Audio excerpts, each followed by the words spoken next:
Hey, this is Miss D, and I put together this recording to basically remind you and help you remember all the most important stuff that you need for your upcoming that midterm slash final that you're having at the end of the semester. And this video is going to take a look at the most important stuff that relates to colonial America. You should remember at the start, at the very beginning of the year, we looked at America, the 13 colonies that made up America.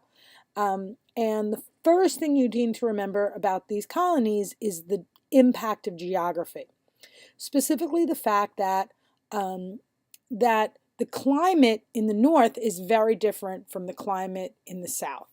That these southern colonies are going to develop an economy that is based on agriculture. Because it has a wet and warm growing season, it's the perfect place to grow crops, and that's what its economy is going to be based on growing goods for sale, for export.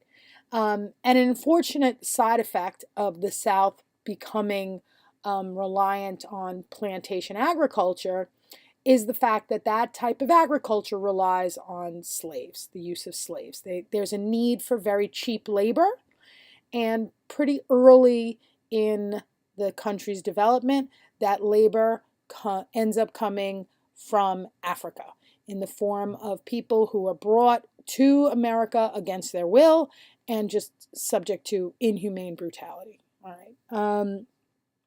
All right, so that's one impact of geography is, again, the different economic development that the South will experience versus the North, which you should be aware. The North has more of a business slash industry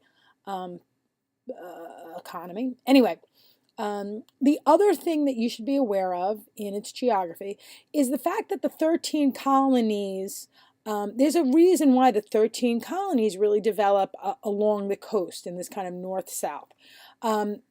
There's a barrier that stops people from moving west. So on this picture, it'd be the reason why they're not moving to the left of the picture, right? You see why aren't they moving from the other side? And there's something blocking them. You should always remember that the thing blocking them is, in fact, the Appalachian Mountains. There's a barrier to westward development early on in the colonial period, which is the Appalachian Mountains. All right. So as I was saying, there's a reason we call this the colonial period, and it's because at this point in our history, we are a British colony. We are a British colony.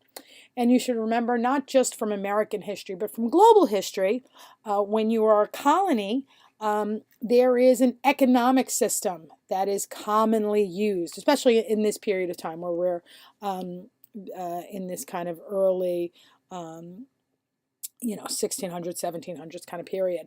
And the economic system that's used in this era is known as mercantilism.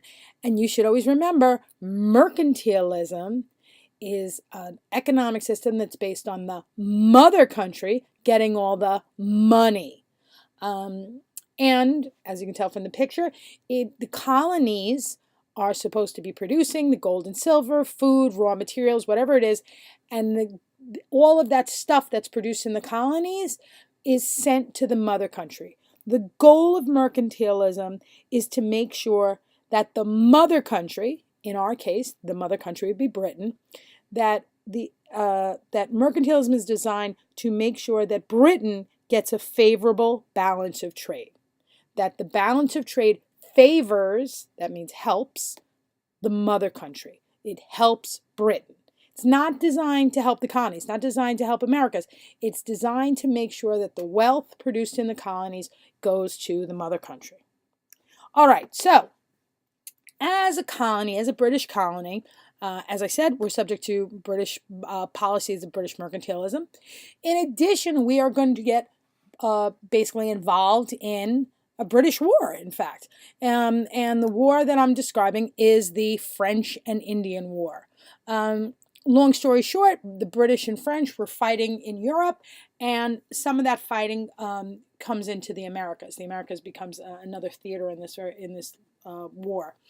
And what happens is As I said, it's British troops versus French troops, and they call it the British and Indian Wars because many of the Indian tribes also got involved in the war.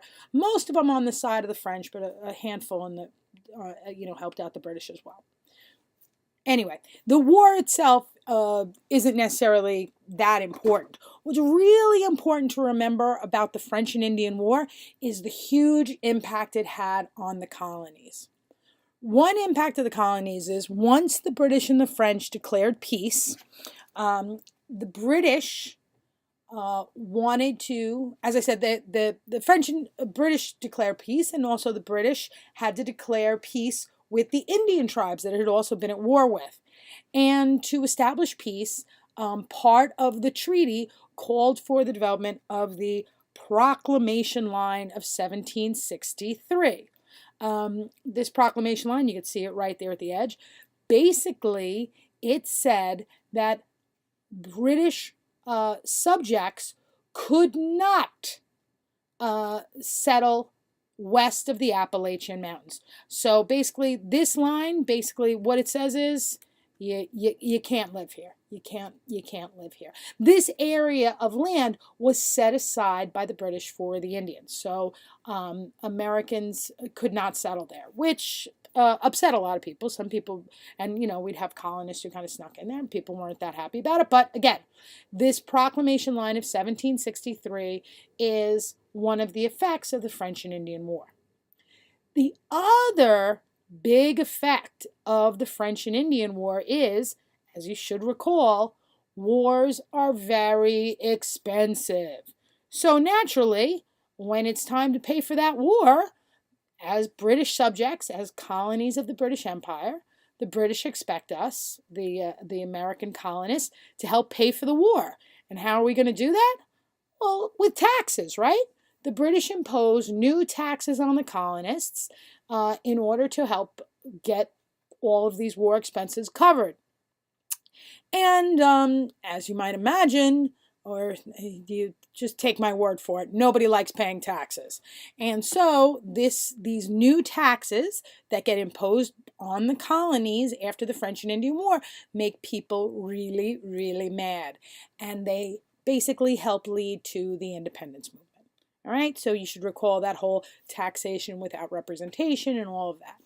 All right, so with that, if you remember all that, you should do really well on all of the questions that relate to colonial America. Thanks so much for watching. Bye.